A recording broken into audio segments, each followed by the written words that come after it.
கர்த்தருடைய நாமத்திற்கு மகிமை உண்டாவதாக. இன்றைய வார்த்தை எண்ணாகமம் 17:8 பின்பகுதி. இதோ, லேவியின் குடும்பத்தாருக்கு இருந்த ஆரோனின் கோல் துளிர்த்திருந்தது. அது துளிர்விட்டு பூ பூத்து வாதுமை பழங்களை கொடுத்தது. Numbers 17:8.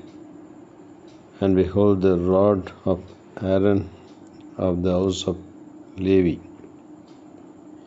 had sprouted and put forth buds, had produced blossoms, and yielded ripe almonds என்று வாசிக்கிறோம். 12 கோத்திரங்களுடைய கோல்கள் வைக்கப்பட்டிருந்து கர்த்தர் லேவி கோத்திரத்தை தெரிந்து கொண்டு அதில் ஆரோனின் குடும்பத்தை தெரிந்து கொண்டு அது துளிர்விட்டு பூ பூத்து பழங்கள் கொடுக்கத்தக்கதாக தேவன் ஒரு அற்புதத்தை செய்தார். தேவனுடைய மாறாத அழைப்பு ஆரோன் மேலிருந்தபடியினாலே இஸ்ரவேலர் தேவனுடைய மகத்துவத்தை அறிந்து கொள்ளும்படிக்கும் இது நடந்தது என்று நாம் பார்க்கின்றோம்.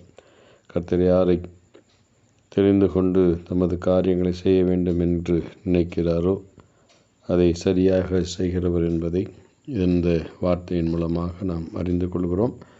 கர்த்தர் இந்த வார்த்தைகளை ஆசீர்வதிப்பாராக.